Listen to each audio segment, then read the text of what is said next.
Hey guys, Matt here. This is my review of Bohemian Rhapsody. This movie is directed by Bryan Singer, who did all but one of the X-Men films, Valkyrie and Superman Returns. This movie stars Rami Malek and Lucy Boynton, with Gwilym Lee, Ben Hardy, and Joseph Mazzello. For those of you that don't know, Bohemian Rhapsody is the story of Freddie Mercury and the band Queen. Whether or not you're a fan of them or have even heard of them, I know you've heard their music before. Whether it's Another One Bites the Dust, We Are the Champions, or Bohemian Rhapsody, Queen has influenced the music industry like none other.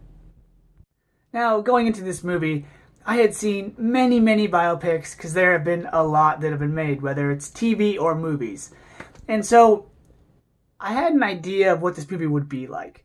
When I first saw the movie Rockstar with Mark Wahlberg, I was like, you know what? This reminds me a lot of Queen. I just thought this would be a good version of the Queen story, because one of the characters in that movie is supposed to be Freddie Mercury. And so, having seen Bohemian Rhapsody, I was like, yeah, I was right about Rockstar, but this movie was a pleasant surprise, and I really enjoyed it. A lot more than I thought I would. Like many biopics before it, Straight Outta Compton, Jersey Boys, Get On Up, or my favorite biopic, The Temptations, Bohemian Rhapsody has a lot of formulaic or paint-by-numbers type of scenes, including introduction of the central character, how they get involved with the band, then it fast-forwards a couple years to when they've made it big, so to speak, and then a character will have an idea, and that song will become the hit song that they're famous for.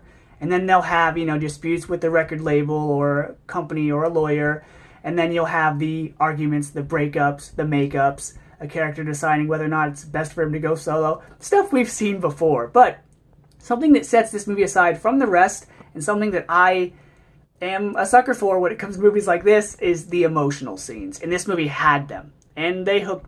Not only was this movie about Freddie Mercury, but this is really Rami Malek's movie.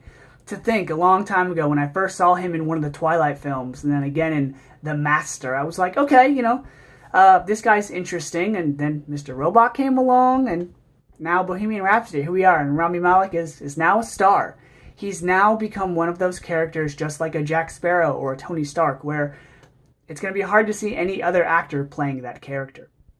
Rami Malek is really good as Freddie Mercury, not only for the subtle, quiet, emotional moments, or even the dialogue, but the mannerisms. He becomes Freddie Mercury. The first 10 minutes of the movie, it took me a while to get used to him portraying Freddie, but by the end of the film, I was saying, my God, he is Freddie Mercury. And some of the scenes that I really enjoyed are the scenes where Freddie isn't saying anything, because he's able to display emotion and feeling just with his face, with his eyes.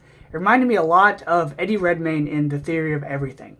There's a really heavy scene where he's talking to his wife, and she's trying to teach him to communicate with this board, and he's looking right through the board at her, and she knows how he's feeling. Ironically, the makeup artist for that movie is the same one in Bohemian Rhapsody, so there you go. The supporting cast was also really good. Lucy Boynton was in the film a lot more than I thought she would be, but I'm glad she was, because she played Freddie's best friend, Mary, and they had a nice relationship. The rest of the actors that played Queen were just really good. Gwilym Lee as Brian May was just awesome. Ben Hardy as the drummer, he was good. And I can't believe it, but the bassist in the movie, Roger Deakins, is played by Little Tim from Jurassic Park. The rest of the cast and crew were really good. This film also had a character played by Alan Leach, who was an actor from Imitation Game and The Tudors. And in everything I've seen him in, he just plays a real scumbag, and so kudos to him, because he's able to pull off that type of character again. And you'd think there's two other actors in the film that usually play just real heinous villains, and I'm talking about Aidan Glenn, who plays Littlefinger in Game of Thrones, and Tom Hollander, who plays Cutler Beckett in the Pirates films. Two guys you'd never thought you would like in a movie, but they were surprisingly some of the nicest characters. It's a lot like Harry Lloyd, who plays Viserys Targaryen in Game of Thrones.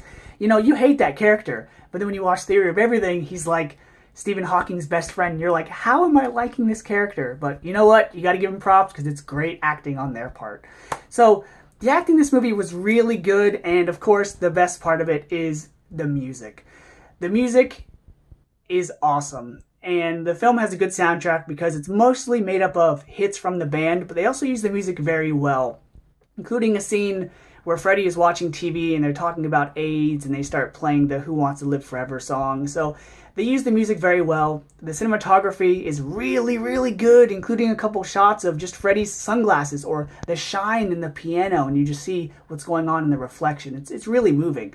And then the end is probably my favorite part of the movie, when it shows the Live Aid concert. And, you know, I wasn't the biggest Queen fan going into this movie, but I wanted to see what this story was going to tell the audience. And by the end of the film, I was more of a fan than I'd been, because the music and the emotion from the people, just that Live Aid concert and that whole sequence just gets you pumped and amped and just gets you really excited.